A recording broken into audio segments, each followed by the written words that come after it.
প্রিয় শিক্ষার্থী বন্ধুরা, আসসালামু আলাইকুম ওয়া রাহমাতুল্লাহি ওয়া বারাকাতুহু। আশা করি সবাই সুস্থ আছেন, ভালো আছেন। আমি জুলকিবিয়ার কলেকশন হাজির হয়েছি আমাদের সাহিত্য টিউটোরিয়াল ক্লাসের পক্ষ থেকে। আমরা আজকে আশা করছি মধ্যযুগ শেষ করতে পারবো। তো আমরা শুরুতেই আলোচনায় যাচ্ছি দুটি বিষয়, যার একটি নাম হচ্ছে জীবনী সাহিত্য। জীবনী সাহিত্য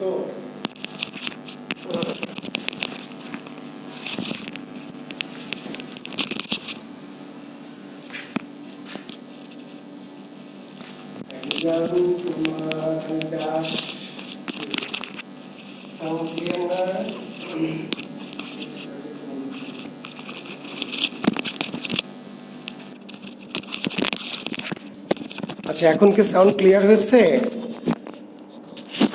দেখেন তো সাউন্ড এখন ক্লিয়ার হয়েছে কিনা।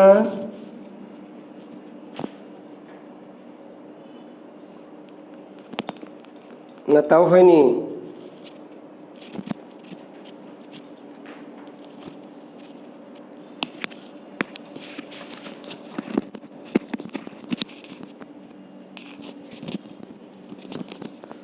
হ্যাঁ, ওকে, আশা করছি কিছু শুনেন না।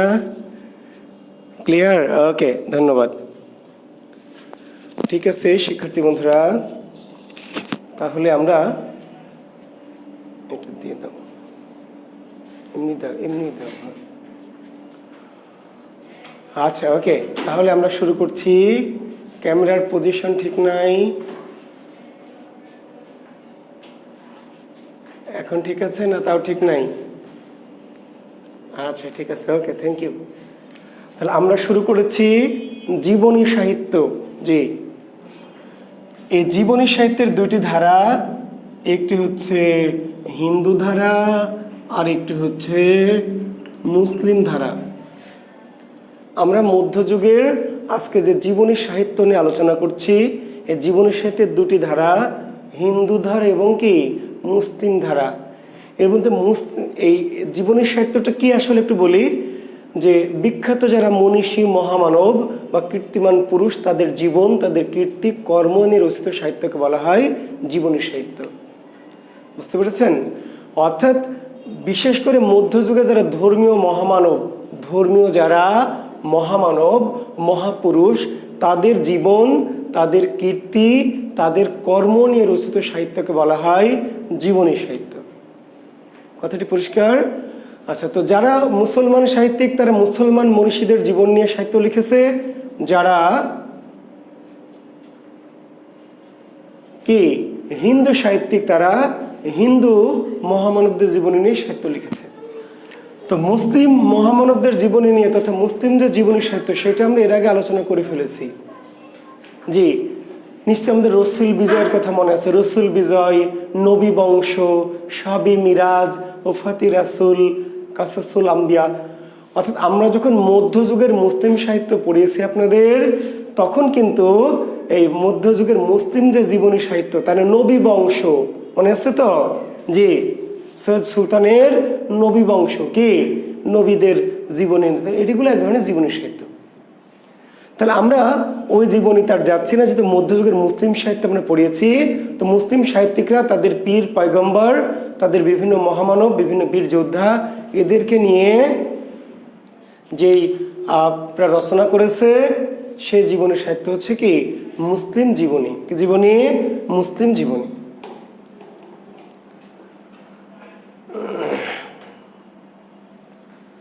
আর হিন্দু সাহিত্যিকরা তাদের মহামানবদের নিয়ে যে সাহিত্য রয়েছে, সেটার মধ্যে হিন্দু জীবনী। তো জীবনী সাহিত্য আসলে শুরু হয়েছে একজন বিশেষ ব্যক্তির জীবনীকে কেন্দ্র করে, তার নাম হচ্ছে চৈতন্যদেব।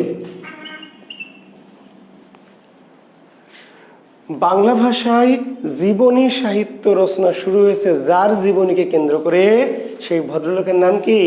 শ্রী চৈতন্যদেব। তাহলে জীবনী সাহিত্য বাংলা ভাষায় প্রথম কাকে কেন্দ্র করে গড়ে উঠেছে, কার জীবনীকে কেন্দ্র করে গড়ে উঠেছে? যদি আমরা আবার বলছি আমাদের মুসলিম সাহিত্যিকরা, আমাদের মহানবী, তারপর আমাদের হচ্ছে ইউসুফ আলাইসাল্লাম, এমনকি অন্যান্য আরও আমাদের ধর্মীয় মহাপুরুষ, অনেক বীর যোদ্ধা, তাদেরকে নিয়ে জীবনী সাহিত্য লিখেছে। কিন্তু বাংলা ভাষার জীবনী সাহিত্য রচনা শুরু হয়েছে কার জীবনীকে কেন্দ্র করে?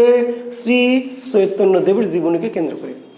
আর এই চৈতন্যদেবের জীবনীকে বলা হয় চৈতন্য জীবনী বা করচা। করচা বিশেষ রিটেন পরীক্ষায় আসবে করচা কি? বিশেষ লিখিত পরীক্ষায় কি আসবে? করচা কি? তখন আবার উত্তর দিয়ে না যে কড়া লিকারের তৈরি চাকে বলা হয় করচা। কবি সাহিত্যিকরা সাহিত্য লেখার সময় করচা খুবই পছন্দ করতেন। জি, এরকম অনেকে লিখে দেয়, মনে করে যে লিখলে কি যাই হোক 3-এর মধ্যে 1-2 তো পাওয়া যাবে না, 0। রিটেনে সাহিত্য এবং ব্যাকরণে অঙ্কের মতো নাম্বার, অঙ্কের মতো, বুঝতে পারলেন? সঠিক হলে পুরো নাম্বার, ভুল হলে 0। তো করচা কি? শ্রী চৈতন্যদেবের জীবনী সাহিত্যকে বলা হয় চৈতন্য জীবনী বা করচা। ঠিক আছে?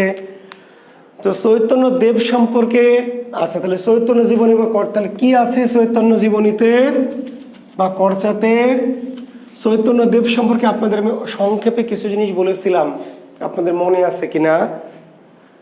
যখন আমি যুগ বিভাগ পড়াই, মনে পড়ছে? বাংলা সাহিত্যের যুগ বিভাগ যখন পড়াই তখন মধ্যযুগটাকে যে চৈতন্য যুগে ভাগ করেছিলাম, আমি কিছু কথা বলেছিলাম, তবু অল্প একটু রিপিট করছি। অনেকে আসছেন যারা মাঝে মাঝে মিস কল দেন বা পরে ভর্তি হয়েছেন 2-4 দিন আগে, তাই না? কিংবা ভুলে গেছেন, এতদিনের কথা মনে থাকে নাকি, তাই না? সেই কোন কালে পড়াইছিলেন স্যার? তো শ্রী চৈতন্যদেব 1486 সালে নদিয়া বা নবদ্বীপে জন্মেছেন। এই কথাগুলো আমি আগে বলেছি, তবু আবার বলছি, কিছু কিছু অগামগা ছাত্রের জন্য, মাঝে মাঝে মিস কল দেয় স্টুডেন্ট কিংবা ভুলে যাওয়া ছাত্রের জন্য যে স্যার কবে পড়াইলেন আমার তো মনে নেই, তাদের জন্য রিপিট করছি। শ্রী চৈতন্যদেব 1486 সালে নদিয়া বা নবদ্বীপে জন্মগ্রহণ করেন। তো চৈতন্যদেবের জন্ম কত সালে? 1486 সালে। কোথায়? নদিয়া বা নবদ্বীপ। ঠিক আছে? তার প্রকৃত নাম ছিল বিশ্বম্ভর মিশ্র। শ্রী চৈতন্যদেবের প্রকৃত নাম কি? প্রকৃত নাম বিশ্বম্ভর মিশ্র। বিশ্বম্ভর মিশ্র। তার ডাক নাম ছিল নিমাই, আর উপাধি ছিল মহাপ্রভু। তাহলে যাকে আমরা বলছি শ্রী চৈতন্যদেব, তিনার আসলে আসল নাম ছিল, প্রকৃত নাম ছিল বিশ্বম্ভর মিশ্র, ডাক নাম ছিল নিমাই, আর উপাধি ছিল মহাপ্রভু। তাহলে শ্রী চৈতন্যের প্রকৃত নাম কি? বিশ্বম্ভর মিশ্র।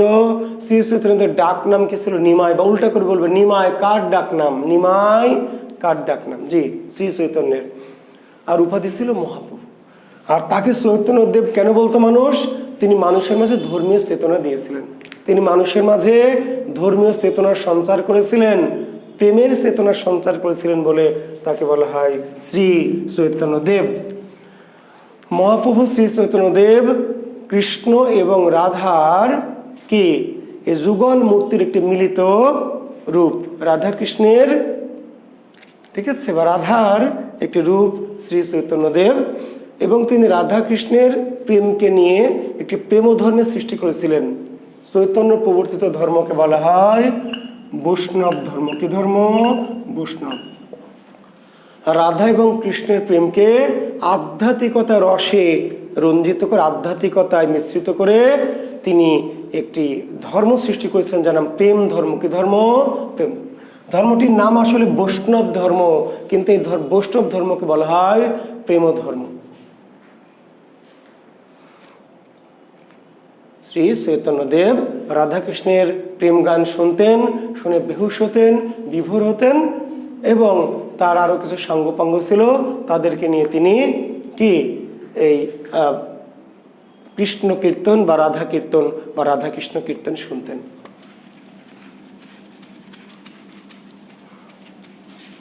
শ্রী চৈতন্যের 6 জন প্রধান অনুচর ছিল, তাদেরকে বলা হয় ষড় গোস্বামী। ষড় গোস্বামী। চৈতন্য মহাপ্রভুর 6 জন প্রধান ভক্ত, 6 জন প্রধান ভক্ত অনুসারী ছিলেন, যাদেরকে বলে ষড় গোস্বামী। তাহলে ষড় গোস্বামী কারা? ষড় গোস্বামী কারা? ষড় গোস্বামী কারা? রূপ গোস্বামী, জীব গোস্বামী, সনাতন গোস্বামী, গোপাল গোস্বামী, রঘুনাথ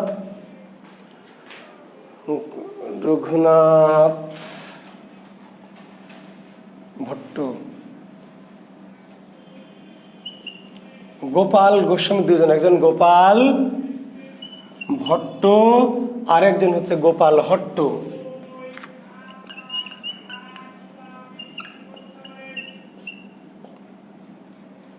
রঘুনাথ দাস। রূপ, জীব, সনাতন, রঘুনাথ। জি, এখানে লিখে দিই, এখানে দেখতে পাচ্ছেন রূপ গোস্বামী, জীব গোস্বামী, সনাতন গোস্বামী, রঘুনাথ গোস্বামী, গোপাল ভট্ট, গোপাল হট্ট। এই 6 জনকে বলা হয় ষড় গোস্বামী। শ্রী চৈতন্যের প্রধান 6 জন অনুসারী বা ভক্ত, শ্রী চৈতন্যের প্রধান 6 জন অনুসারী বা ভক্তকে বলা হয় ষড় গোস্বামী। কারা তারা? রূপ গোস্বামী, জীব গোস্বামী, সনাতন গোস্বামী, রঘুনাথ গোস্বামী, গোপাল ভট্ট এবং গোপাল হট্ট। জি,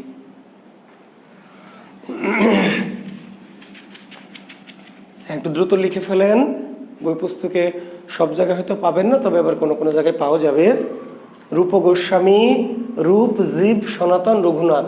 রূপ, জীব, সনাতন, রঘুনাথ, গোপাল, কিন্তু গোপাল 2 জন, গোপাল ভট্ট আর গোপাল হট্ট।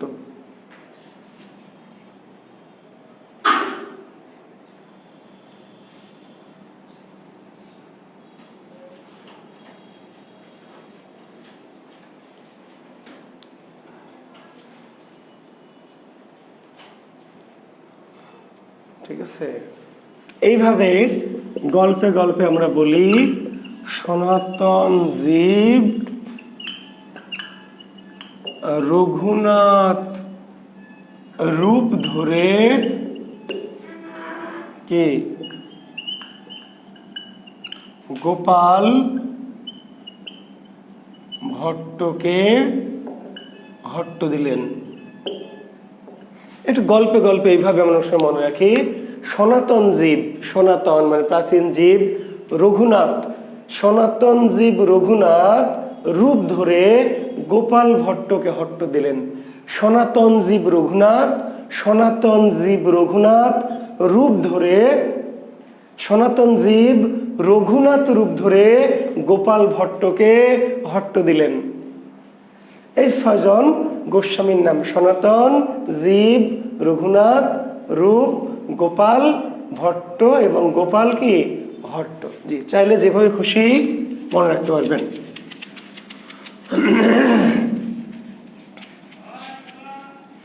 আমি আপনাদের কারো কমেন্টস নিচ্ছি না এবং দেখছিও না, শেষে নিব। জি, মাঝখানে নিলে আমি বিরক্ত হই, অনেকে অগামগা জগা প্রশ্ন করেন, দেখে আমি বিরক্ত হই। জি, প্রশ্ন যার যা থাকবে, কোনো কারেকশন, কোনো কনফিউশন, কোনো প্রশ্ন শেষে আমি জিজ্ঞেস করবো, যে তখন বলবেন।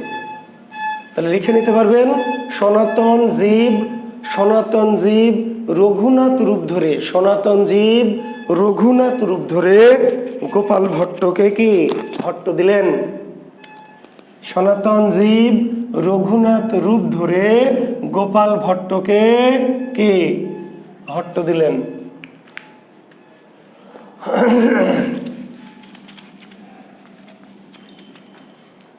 এখন এই শ্রী চৈতন্যদেবকে নিয়ে লেখা যে সাহিত্যগুলি, তাদের নাম আমরা তখন শ্রী চৈতন্যদেবকে নিয়ে একটু জানলাম, তো একটু শেষ করি। যে 1533 সালে আমাদের এই শ্রী চৈতন্যদেব মৃত্যুবরণ করেন কোথায়?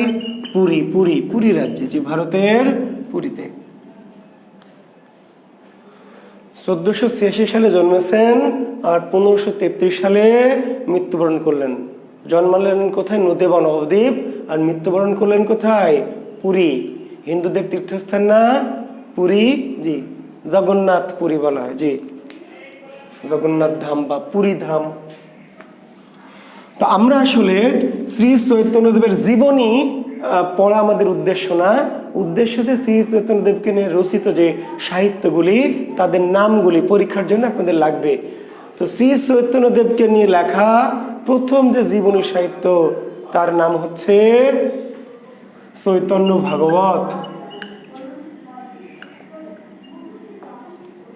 জি, চৈতন্য ভাগবত। কার লেখা? বৃন্দাবন দাস। চৈতন্যদেবের জীবনী নিয়ে বা চৈতন্যদেবকে নিয়ে রচিত প্রথম সাহিত্যটির নাম কি? চৈতন্য ভাগবত। রচয়িতাকে? বৃন্দাবন দাস। বাংলা সাহিত্যের প্রথম জীবনী সাহিত্য, বাংলা ভাষার প্রথম জীবনী সাহিত্য কোনটি? চৈতন্য ভাগবত। বাংলা, গোটা সমগ্র বাংলা ভাষার প্রথম জীবনী সাহিত্য যেটি রচিত হয়েছে তার নাম চৈতন্য ভাগবত। চৈতন্য ভাগবত রচয়িতাকে? বৃন্দাবন দাস। উল্টা করে বলবে বৃন্দাবন দাস রচিত গ্রন্থ নিচের কোনটি? চৈতন্য ভাগবত। চৈতন্যদেবকে নিয়ে লেখা প্রথম জীবনী গ্রন্থ। আর চৈতন্যদেবকে নিয়ে লেখা শ্রেষ্ঠ জীবনী গ্রন্থ কোনটি? শ্রেষ্ঠ জীবনী গ্রন্থ শ্রী শ্রী চৈতন্য চরিতামৃত। শ্রী শ্রী চৈতন্য চরিতামৃত। যাদের চৈতন্যের প্রতি ভক্তি আরো বেশি, অনেক গভীর, তার আরো দু একটি শ্রী শ্রী লাগিয়ে নিতে পারেন। শ্রী শ্রী শ্রী শ্রী চৈতন্য চরিতামৃত, আমাদের কোনো আপত্তি নাই। আমরা আপাতত দুটো শ্রী লাগালাম, মানে দুটো শ্রী লেখক লাগিয়েছিলেন। শ্রী শ্রী চৈতন্য চরিতামৃত। রচয়িতাকে? কৃষ্ণদাস কবিরাজ।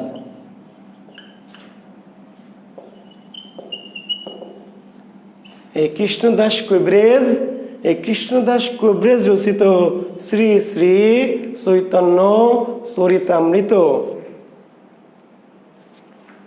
শ্রী শ্রী চৈতন্য চরিতামৃত বাংলা সাহিত্যের প্রথম কি? শ্রেষ্ঠ চৈতন্য জীবনী। বাংলা সাহিত্যের শ্রেষ্ঠ চৈতন্য জীবনী।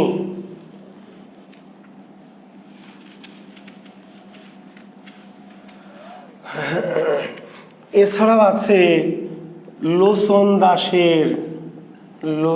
দাসের চৈতন্য মঙ্গল। তাহলে আমরা একটা প্রশ্ন করেছিলাম, কোন মঙ্গল? মঙ্গল কাব্যের মঙ্গল নয়, মনে আছে? কোন মঙ্গল? মঙ্গল কাব্যের মঙ্গল নয়। তাহলে মঙ্গল পিছনে লাগানো থাকলে কিন্তু মঙ্গল কাব্যের মঙ্গল নয়। চৈতন্য মঙ্গল মঙ্গল কাব্যের মঙ্গল নয়। কিসের মঙ্গল? করচার মঙ্গল বা জীবনী সাহিত্যের মঙ্গল। বুঝতে পেরেছেন? জি। চৈতন্য মঙ্গল আরো একজন লিখেছেন, জয়ানন্দ। তাহলে চৈতন্য মঙ্গল রচয়িতাকে? চৈতন্য মঙ্গল লোচন দাস, চৈতন্য মঙ্গল জয়ানন্দ। একই নামে দুজন সাহিত্যিক গ্রন্থ রচনা করেছেন। তাহলে চৈতন্য মঙ্গলের রচয়িতা লোচন দাস, চৈতন্য মঙ্গল কাব্যের রচয়িতা একই নাম, দুজন লিখেছেন একই নাম দিয়ে। জি।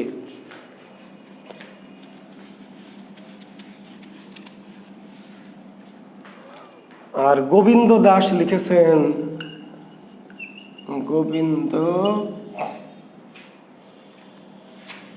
দাস লিখেছেন কি? করচা। গোবিন্দ দাস লিখেছেন করচা।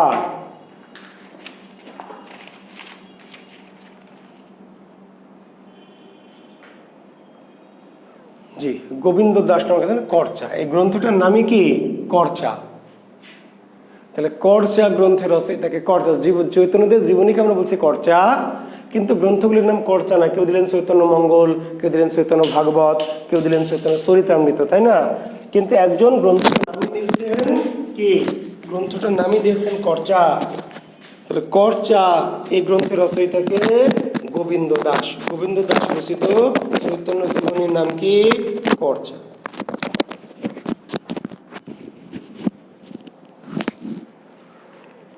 তো আমরা চৈতন্য জীবনী নিয়ে আর গভীর বা বৃহৎ বিশদ কোনো আলোচনায় যাব না, কারণ আবার বলছি যে এগুলি আমাদের সাহিত্যে অতি গুরুত্বপূর্ণ বিষয় না, সাহিত্যের একটি ছোট ধারা যদি আমাদের কখনো লাগে।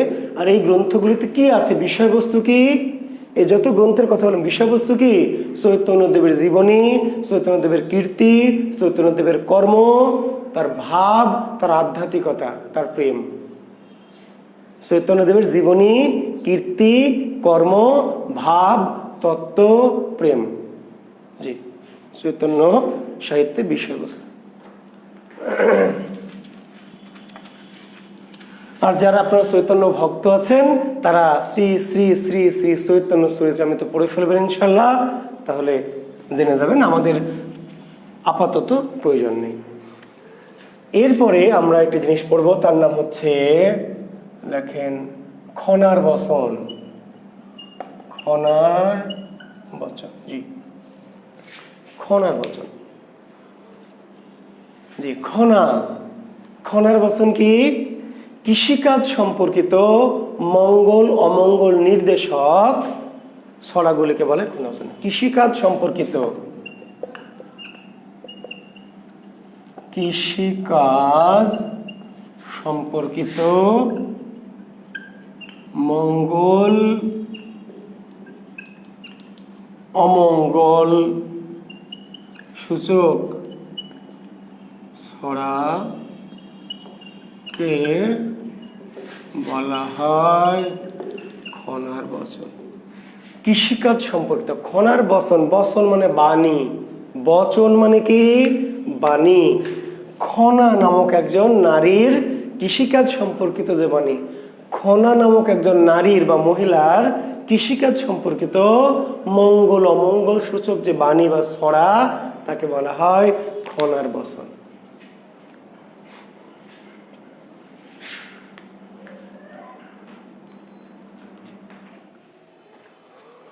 এখন খনা যে নারী ছিলেন তার কোনো কি সেক্সুয়াল মানে সেক্সগত বা লিঙ্গগত সার্টিফিকেটও নাই, তার বার্থ সার্টিফিকেটও নাই। এটা ধারণা করা হয়, মনে করা হয় যে তিনি একজন নারী ছিলেন। অনেকেই মনে করলেন যে না, তিনি আসলে নারী না, একজন মহিলা। কৃষিকাজ নিয়ে এত গভীর জ্ঞান কিভাবে পেলেন? তো এটা নিয়ে দ্বিমত আছে, খনা নারী নাকি পুরুষ। তবে বেশিরভাগ সাহিত্যতাত্ত্বিকের মতে নারী, বেশিরভাগ সাহিত্যতাত্ত্বিকের মতেই নারী। আর নারীরা যে কৃষিকাজের জ্ঞান নাই, এটি ভুল কথা। অনেকে মনে করেন যে কৃষিকাজের জ্ঞান নারী কোথায় পাবে? নারী কিন্তু কৃষিকাজের সঙ্গে আদিকাল থেকে কি সম্পর্কিত ছিল আর কি। চারা বীজ সংরক্ষণ করা, বীজকে, তাই না, কখন রোপণ করতে হবে, কখন লাগাতে হবে, কীভাবে যত্ন করতে হবে, এগুলো কিন্তু নারী মনে রাখতো, পুরুষকে সে পরামর্শ দিত। কাজেই এর নারী না, এটি একেবারে মানে পুরো যে একেবারে যে একজন নারী সেটি একদম 100% নিশ্চিত হয়ে বলা যাবে না, আবার যে নারী না সেটিও বলা যাবে না। তো বেশিরভাগ তাত্ত্বিকের মতে খনা একজন নারী। খনা নামক একজন নারীর কৃষিকাজ সম্পর্কিত মঙ্গল অমঙ্গল সূচক ছড়াকে বলা হয় খনার বচন।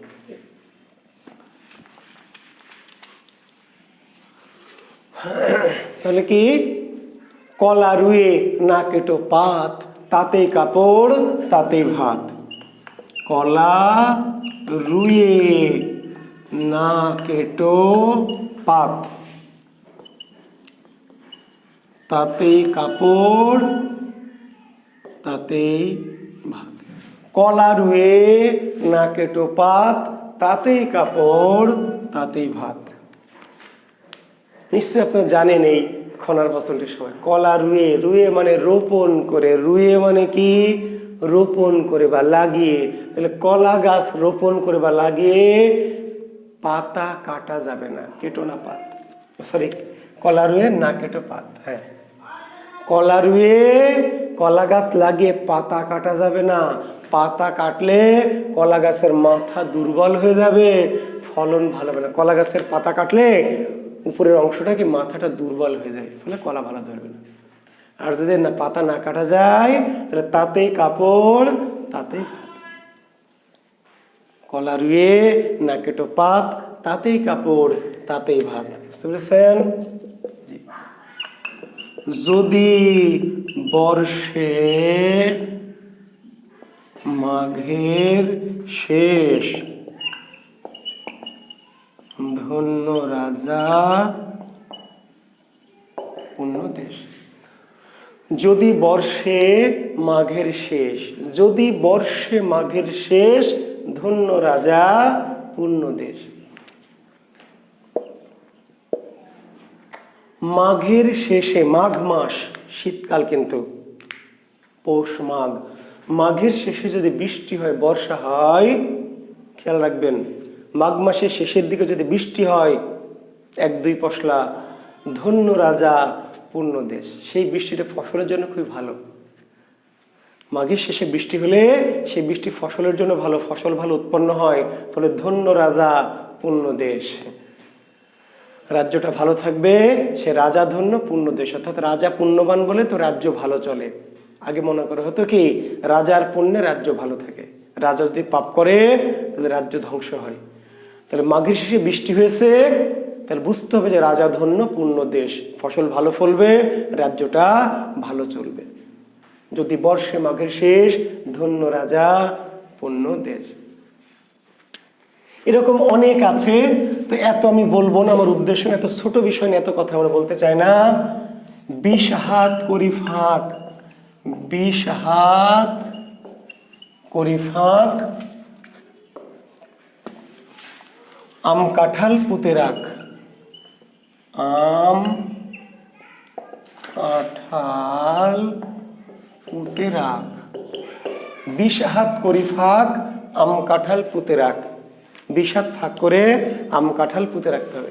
এখন তো 2 হাত পরপর পুঁতে রাখছেন, তাহলে গাছ ভালো হবে না। আম কাঁঠাল গাছ কি 1-2 হাত পরপর না, লাগাতে হবে কি 20 হাত। খনা বলে দিয়েছে 20 হাত করি ফাঁক, আম কাঁঠাল পুঁতে রাখ।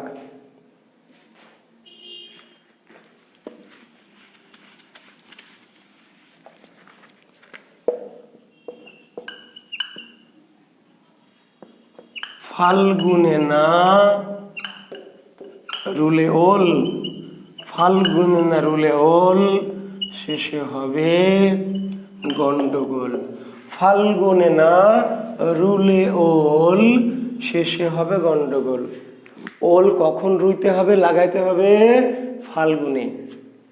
ওলের কি ওল যদি আপনি গাছ করতে চান তাহলে ওলের ইয়েটা লাগাতে হবে কখন, মুখটা কখন লাগাতে হবে, ফাল্গুনে। ফাল্গুনে না রুলে রোপণ করলে ওল, শেষে হবে কি গন্ডগোল। জি,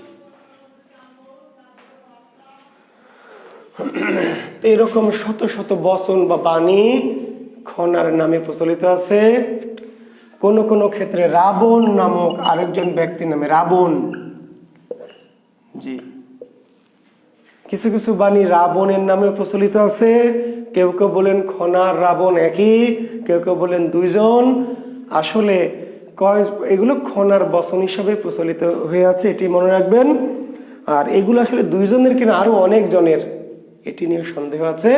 কারণ এটা 1000 বছর ধরে, তাই না, মানুষের অভিজ্ঞতা লব্ধ ফসল। 1000 বা 1 দিন 2 দিনের অভিজ্ঞতাগুলো তৈরি হয়নি, শত শত বছর, 1000 বছরের সাধারণ মানুষের অভিজ্ঞতা লব্ধ বাণী কিন্তু খনার বচন নামে প্রচলিত। হতে পারে খনা নামক নির্দিষ্ট কেউ লিখেছে, কিংবা তার সাথে রাবণ নামে আরেকজন ছিল, কিংবা এমন হতে পারে অনেকেরই মিলিত অভিজ্ঞতার ফসল খনার বচন। তো যাই হোক, আপাতত এগুলোর নাম কি খনার বচন। জি, ধন্যবাদ।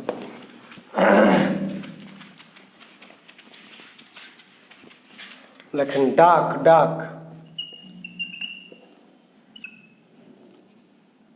আর একটি ছোট্ট সাহিত্য, ডাক। ডাক কি কল্যাণ অকল্যাণ, সামাজিক কি কল্যাণ অকল্যাণ বিষয়ক পদগুলিকে বলা হয় ডাক। সামাজিক শুধু কৃষিকাজ সম্পর্কিত যে কল্যাণ অকল্যাণ, সেটাকে আমরা বললাম খনার বচন। আর সামাজিক কল্যাণ অকল্যাণ, সামাজিক কল্যাণ অকল্যাণ সম্পর্কিত বাণীকে বলা হয় ডাক।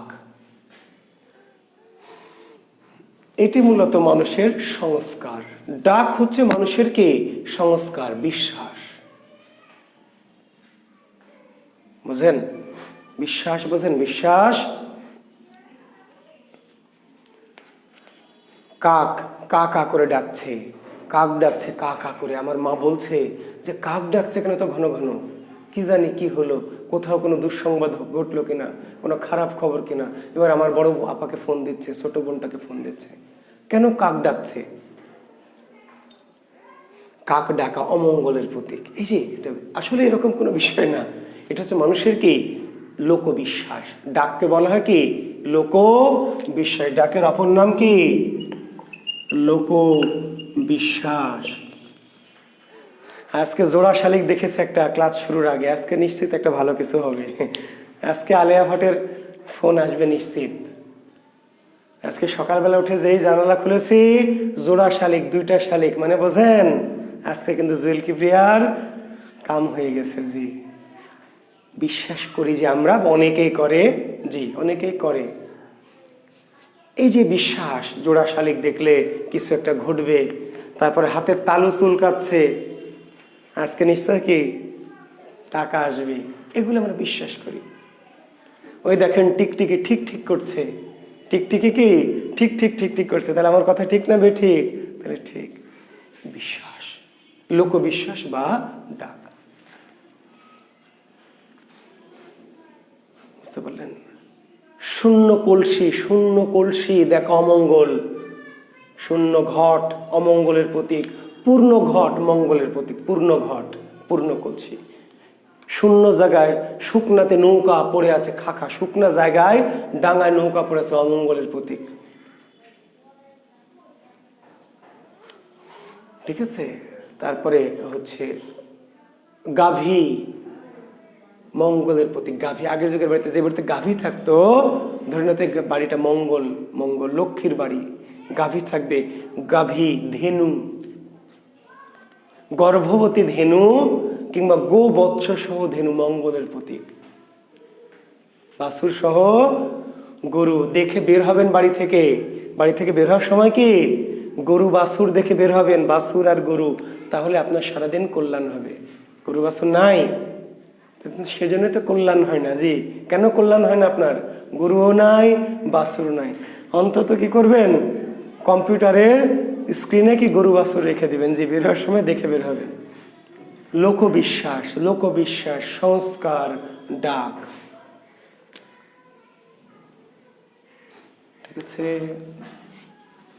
এই ডাকের প্রথম উল্লেখ পাওয়া যায় কোথায়? ডাকার্ণব গ্রন্থে। ডাকের প্রথম উল্লেখ পাওয়া যায় কোথায়? ডাকার্ণব। ডাকার্ণব মনে আছে? ডাকার্ণব চর্যাপদের সময় আরো যে গ্রন্থ লেখা ছিল, ডাকার্ণব এবং দোহাকোষ।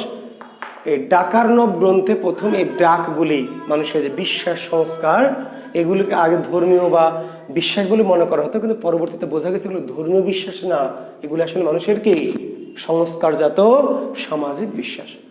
ডাকের প্রথম উল্লেখ পাওয়া যায় কোথায়? ডাকার্ণব। ডাকার্ণব, যে ডাকার্ণব গ্রন্থে। তো কয়েকটি ডাক এমনি দু একটা লিখে দিই। বলছে এগুলি শূন্য, এগুলি যা রিটেন লিখবেন তাদের জন্য লিখে দিয়েছে, এগুলো লেখার দরকার ছিল না। রিটেন ডাক কি বা ডাক টিকা লেখো, ডাক বা ডাক সম্পর্কে যা জানো লেখো। তাহলে লিখবেন শূন্য কলসি, শুকনা না,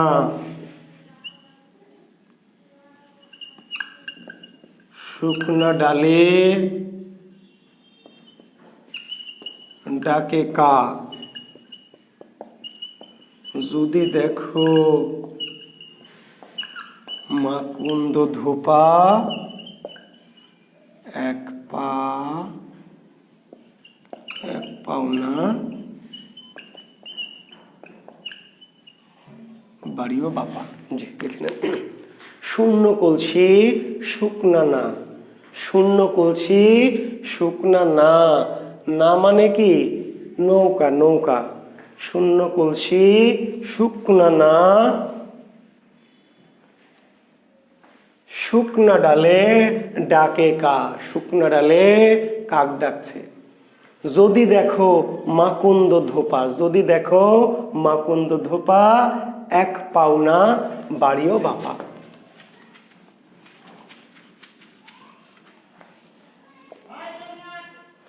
শূন্য কলসি শুকনা না, শূন্য কলসি আর শুকনা নৌকা, শুকনা ডালে বসে ডাকছে কাক, ডাকে কা। যদি দেখো মাকুন্দ ধোপা, মাকুন্দ ধোপা, মাকুন্দ বোঝেন? ধোপা মাকুন্দ মানে দাড়ি মুছ গজায় না, তাদের বলে মাকুন্দ। যাদের দাড়ি মুছ গজায় না এই ধরনের মানুষকে বলে মাকুন্দ, অমঙ্গল, এক পাওনা বাড়ি বাপা। তাহলে এরকম যদি দেখো বের হওয়ার সময়, কোথাও বের হতে গিয়ে যদি শূন্য কলসি, তারপরে শুকনা নৌকা, তারপর শুকনা ডালে বসে ডাকছে কাক, কিংবা মাকুন্দ ধোপা যদি দেখো, তাহলে বাইরে বের হওয়ার যাবে না, এক পাওনা বাড়িও বাবা।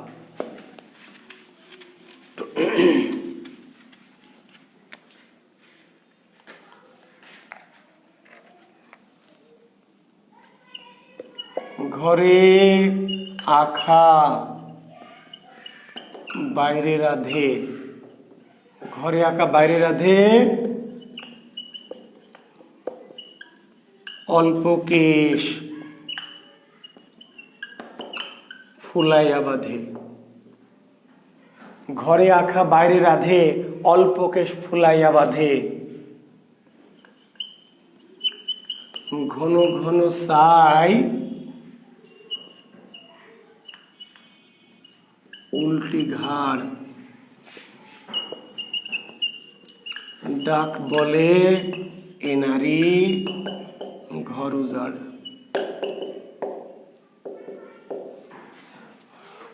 ঘরে আখা বাইরে রাধে, ঘরে আখা বাইরে রাধে, অল্প কেশ ফুলাইয়া বাঁধে। ঘরে আখা আছে কিন্তু রাধে কোথায়? বাইরে গিয়ে। ঘরে আখা বা চুলা থাকতেও বাইরে গিয়ে রাধে অল্প কেশকে কি করে? ফুলাইয়া বাঁধে। অল্প চুল কিন্তু ফুলিয়ে বাঁধে। ঘন ঘন চাই উল্টি ঘাড়, খালি মাঝে মাঝে কি ঘাড় উল্টে উল্টে এদিক ওদিক চাই। ডাক বলে এ নারী ঘর উজাড়, ঘন ঘন চাই উল্টি ঘাড়, ডাক বলে, ডাক বলছে এ নারী ঘর উজাড়, এই নারী অলক্ষী নারী, এই নারীকে দিয়ে সংসারের কোনো কি মঙ্গল হবে না। ঘরে আখা বাইরে রাধে, অল্প কেশ ফুলাইয়া বাঁধে। ঘন ঘন চাই উল্টি ঘাড়, ডাক বলে এ নারী ঘর উজাড়, এ নারী সংসারকে উজাড় করে দেবে।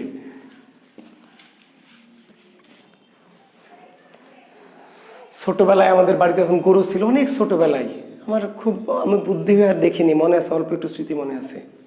তো গান গাইতে আসতো, বলতো পান পাতা খায়ে নারী গুহালেতে যায়, তাহার গোয়ালের গরু ধ্বংস হইয়া যায়। পান পাতা খেয়ে নারী গুহালেতে যায়, পান পাতা খেয়ে নারী গুহালেতে যায়, তাহার গোহালের গরু ধ্বংস হয়ে যায়। পান পাতা খেয়ে পান চিবাইতে চিবাইতে যে নারী গুহালেতে যায়, তাহার গোহালের গরু ধ্বংস হয়ে যায়। ডাক, ডাক, লোকবিশ্বাস, লোক সংস্কার। ওকে, আমাদের লোক সংস্কার শেষ। আমরা এখন অনুবাদ সাহিত্য পড়ব। অনুবাদ,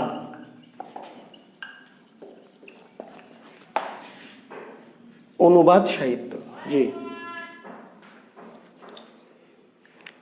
এর মধ্য দিয়ে আমাদের মধ্যযুগ শেষ হয়ে যাবে ইনশাআল্লাহ। অনুবাদ সাহিত্যের মধ্য দিয়েই আমাদের মধ্যযুগ শেষ হবে।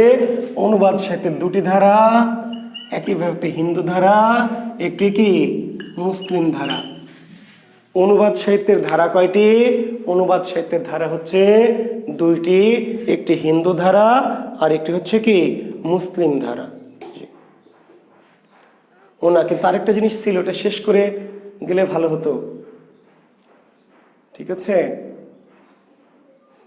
আচ্ছা, ইয়ে করেন, অনুবাদ সাহিত্যের আগে লেখেন নাথ সাহিত্য, নাথ।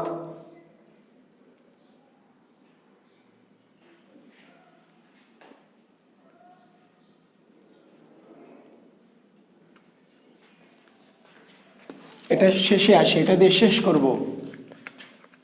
লেখেন নাথ সাহিত্য। আর একটু ছোট্ট সাহিত্য নাথ সাহিত্য, এটা দিয়ে শেষ করি। বাবারে, একটা দাঁড়ে দুটো দেয়, কেন দেয় ডাকে গরু, এগুলো মধ্যযুগের লোনা গাধি। মধ্যযুগে অন্য কোনো বিরাম চিহ্ন ছিল না। জারিন আন্নুর লোনা গাধি, যেই যুগে ডাকগুলি লেখা হয়েছে, প্রাচীন যুগ, মধ্যযুগ, সে যুগে দাড়ি ছাড়া আর কোনো বিরাম চিহ্ন ছিল না রে বাবা। দাড়ি ছাড়া অন্য কোনো বিরাম চিহ্ন ছিল না। ফলে প্রথম লাইনের শেষে এক দাড়ি, দ্বিতীয় লাইনের শেষে দুই দাড়ি, মানে কমার দাড়ির মতো আর কি। বুঝেছো লুনা গাধী? এর আগেও বলেছি, যেহেতু ওই যুগে অন্য কোনো জ্যোতিচিহ্ন ছিল না, কাজে প্রথম লাইনের শেষে এক দাড়ি, শুধু দাড়ি ছিল, দাড়ি ছাড়া মুসটুস আর কিছু ছিল না। জি, নাত হালকা পড়িয়েছিলাম। আচ্ছা, পড়িয়েছিলাম হালকা, কিন্তু শেষ করিনি। জি, শেষ করব। তো নাথ সাহিত্য কি?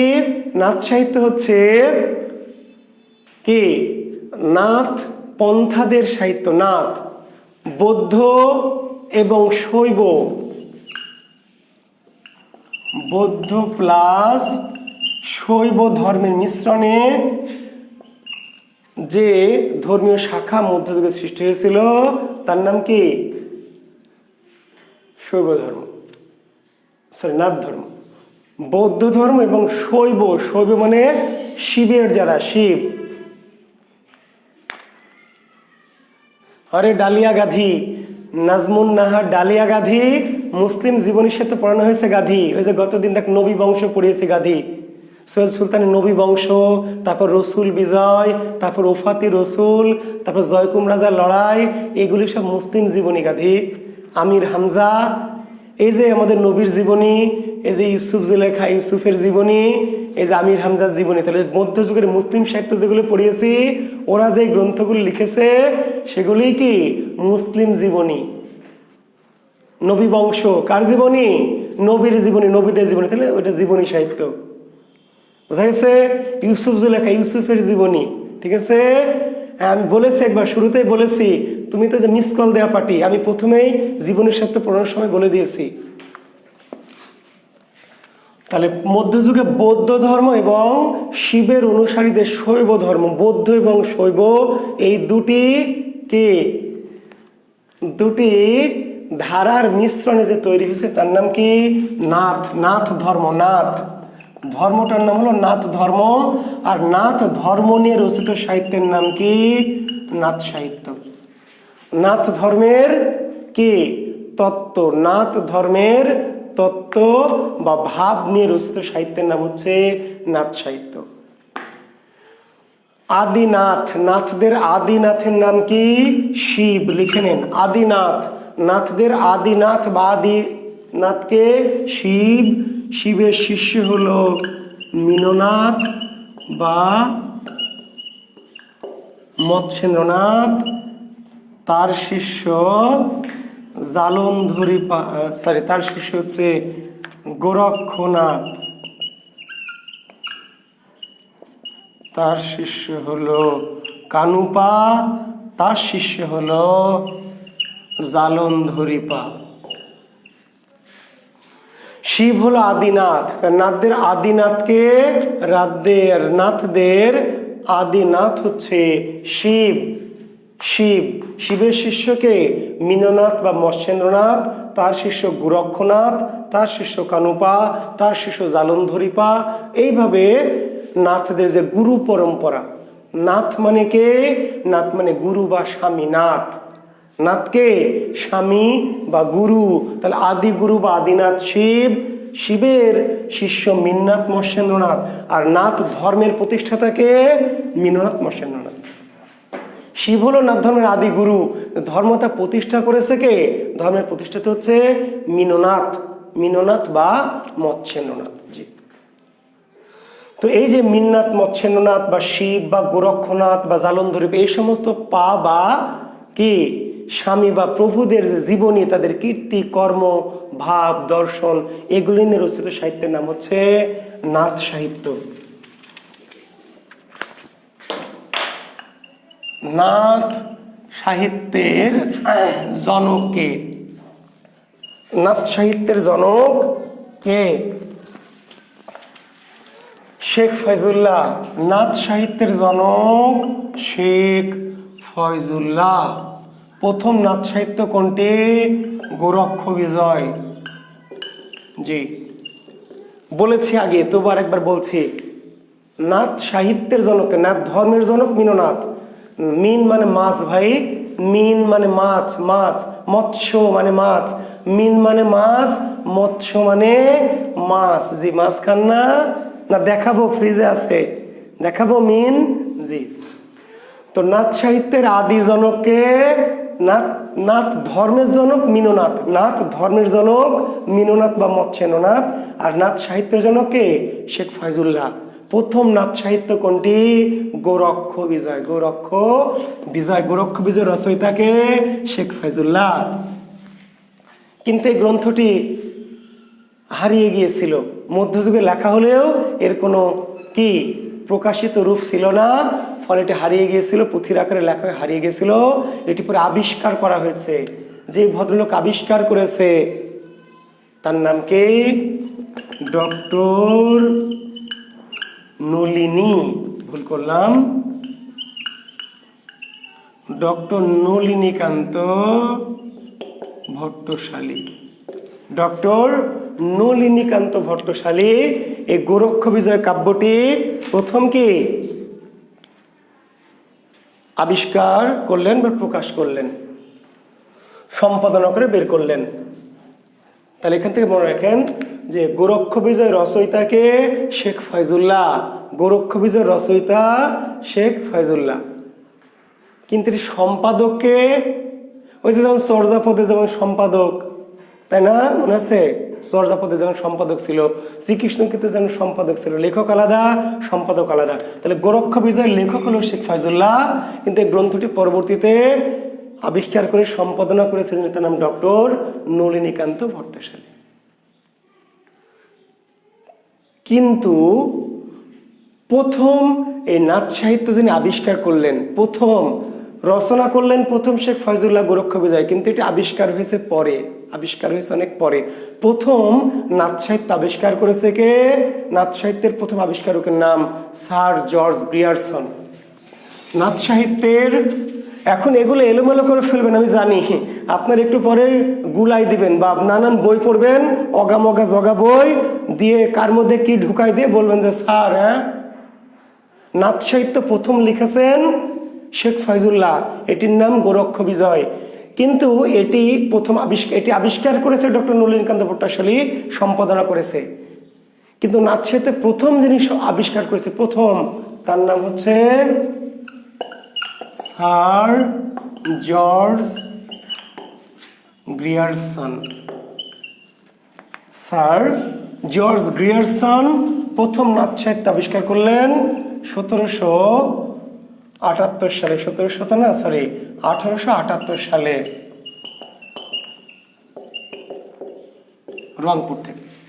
নাথ সাহিত্য প্রথম কোথা থেকে আবিষ্কৃত হয়? নাথ সাহিত্য প্রথম কোথা থেকে আবিষ্কৃত হয়?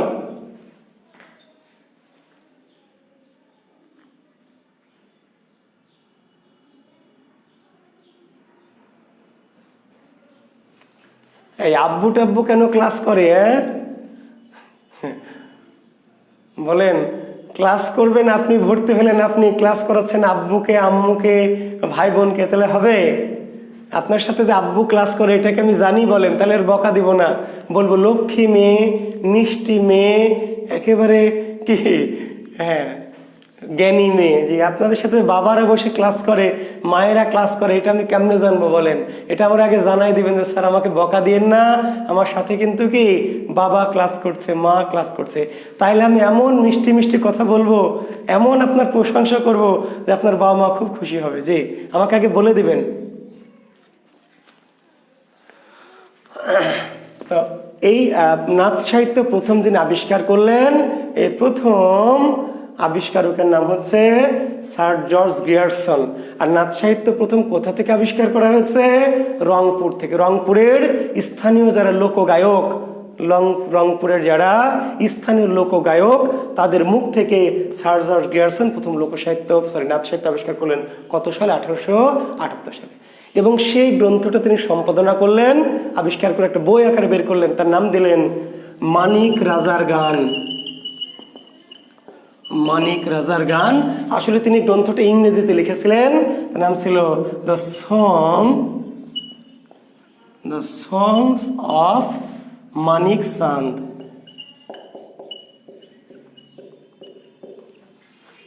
চার্লস গ্রিয়ারসন রংপুর থেকে, রংপুরের লোককবিদের মুখ থেকে প্রথম নাথ সাহিত্য কি আবিষ্কার করে লিখে নিলেন এবং সেই গ্রন্থটার নাম দিলেন কি মানিক রাজার গান। মানিক রাজার গান, ইংরেজিতে নাম দিলেন দ্য সংস অফ মানিক চাঁদ। দ্য সংস অফ মানিক চাঁদ, মানিক রাজার গান।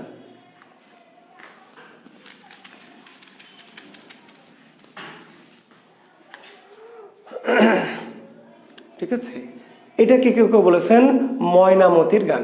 মানিক রাজার গান না বলে কেউ বলেছেন কি ময়নামতির গান। তাহলে যাহা মানিক রাজার গান তাহাই কি ময়নামতির গান। মানিক রাজার গান বা ময়নামতির গান। যে নাথ সাহিত্য নাথ গীতিকা এক। ইবনাথ হোসেন যাহার নাথ সাহিত্য, সাহিত্য মানে তো গীতিকা গান, কারণ সেগুলি তার গদ্য না ভাই, এগুলি সবই কি প্রাচীন মধ্যযুগে সবই গীতিকা। গীতিকা যে কাজে নাথ সাহিত্য মানেই নাথ গীতিকা একই। মানিক রাজার গান, দ্য সং অফ মানিক চাঁদ। আরো একজন পরবর্তীতে নাথ সাহিত্য আবিষ্কার করলেন, তার নাম ডক্টর আব্দুল করিম সাহিত্য বিশারদ। আব্দুল করিম সাহিত্য বিশারদ। আব্দুল করিম সাহিত্য বিশারদ। জি, এই ভদ্রলোক আবিষ্কার করলেন কি যে পুঁথিটা, তার নাম হচ্ছে আমাদের রাজশাহীর কবি শুকুর মাহমুদ রচিত শুকুর মাহমুদ রচিত গোপীচন্দ্রের সন্ন্যাস। গোপীচন্দ্রের সন্ন্যাস, জি, গ্রন্থটার নাম গোপীচন্দ্রের সন্ন্যাস। রচয়িতাকে শুকুর মাহমুদ। আবার কুকুর মাহমুদ শুনেন না, যে শুকুর মাহমুদ। শুকুর মাহমুদ রচিত নাথ সাহিত্য বা নাথ গীতিকার নাম কি গোপীচন্দ্রের সন্ন্যাস। তাহলে উল্টা করে বলবে গোপীচন্দ্রের সন্ন্যাস কার লেখা? শুকুর মাহমুদ। কিন্তু এটা আবিষ্কার বা সম্পাদনা করেছেন কে? আবিষ্কারককে, সম্পাদকে তার নাম ডক্টর আব্দুল করিম সাহিত্য বিশারদ। আবিষ্কারক বা সম্পাদক শুকুর মাহমুদ আমাদের রাজশাহীর মোহনপুরের কবি। আমি জানি না রাজশাহীর কেউ আছেন কিনা। রাজশাহীর মোহনপুরের কবি শুকুর মাহমুদ।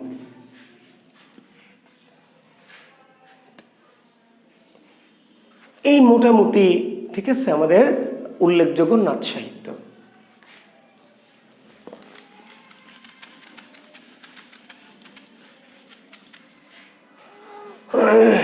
আর ডক্টর নলিনীকান্ত ভট্টাশালী আরো একটি গ্রন্থ করেছেন মিন চেতন নামে। আরেকটি গ্রন্থ হচ্ছে গুরুত্বপূর্ণ, মিন চেতন। এটার সম্পাদক ডক্টর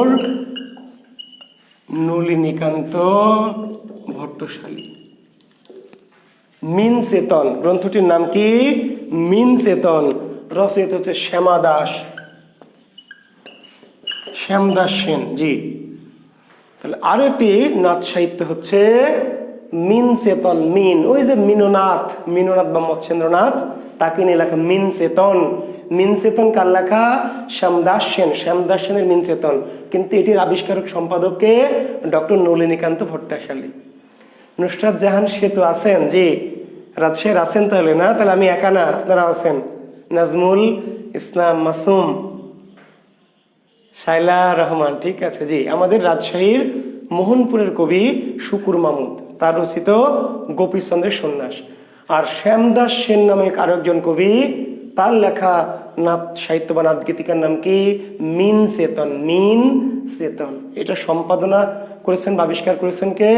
ডক্টর নলিনীকান্ত ভট্টাশালী। জি, তো নাথ সাহিত্য নিয়ে আমার আর কথা বাড়ানোর কোনো দরকার নাই। অতিরিক্ত কথা কোনো প্রয়োজন নিষ্প্রয়োজন। যারা নাথ ভক্ত তারা পারলে পড়ে নেবেন। জি, আমার আজকের শেষ আলোচনা অনুবাদ সাহিত্য। আমার আজকের শেষ আলোচনাটির নাম কি? অনুবাদ সাহিত্য। অনুবাদ, এই অনুবাদ সাহিত্যের দুটি ধারা, একটি হলো মুসলিম ধারা, একটি হলো হিন্দু ধারা। অনুবাদ সাহিত্যের দুটি ধারা, মুসলিম আর হিন্দু ধারা। মুসলিম ধারা আমি পড়িয়ে ফেলেছি। স্যার কখন পড়িয়ে ফেলেছি? আগের ক্লাস পারলে দেখেন, আমার বলার টাইম নাই। জি, পদ্মাবতী আলাওলের অনুবাদ সাহিত্য কোথা থেকে অনুবাদ? পদুমাবত থেকে। মালিক, তাই না? মালিক মোহাম্মদ জায়সির পদুমাবত। দৌলত কাজীর সতী ময়না মল্লরসনের অনুবাদ না মৌলিক রচনা? অনুবাদ। কোথাকার অনুবাদ? ময়নাকাসসাতের অনুবাদ।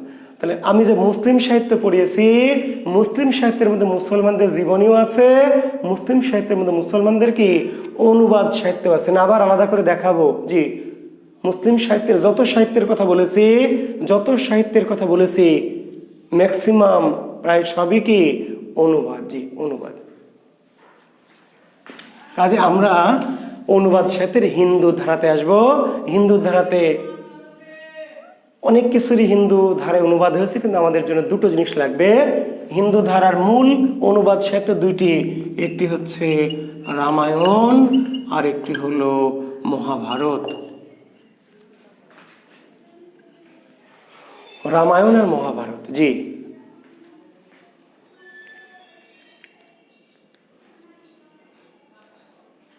হ্যাঁ, লক্ষ্মী শামীন আক্তার লিখেছেন, কবি অনেক আগে। শামীন আক্তার। লক্ষ্মী আপনার বাবার পাশে, আপনার পাশে বাবা মা বসে আছে কিনা জানি না, কিন্তু এটা আবিষ্কার হয়েছে পরে, হতেই পারে। আবিষ্কারের সাথে তো রচনার সম্পর্ক নাই।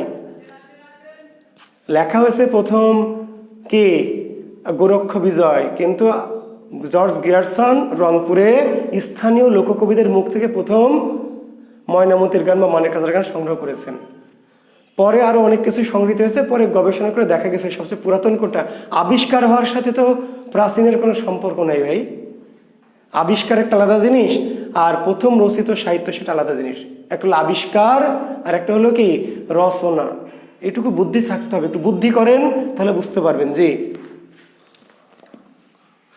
তাহলে রামায়ণ মহাভারতের পাশাপাশি ভাগবতের অনুবাদ হয়েছে, তারপরে ঋক সাম যজু অথর্ববেদের অনুবাদ হয়েছে, কিন্তু সেগুলি আমাদের অনুবাদের বিষয় না। আমাদের অনুবাদ সাহিত্য মূলত আমরা পড়ব পরীক্ষার জন্য। বিসিএস, টিসিএস সহ ব্যাংক, বিমা, এনজিও, নারী শিশু কল্যাণ, রেলওয়ে, গার্ড ইত্যাদি যত রকম পরীক্ষা আছে প্রাইমারি নিবন্ধন, দুটি অনুবাদ সাহিত্য পড়তে হবে। একটি হচ্ছে কি রামায়ণ আর একটি হচ্ছে মহাভারত। জি, এর বাইরে আরো অনেক সাহিত্য, হিন্দু সাহিত্য অনুবাদ হয়েছে, সেই অনুবাদগুলি আমাদের প্রয়োজন নয়। জি, তাহলে প্রথমে শুরু করি রামায়ণ। Ram plus ion.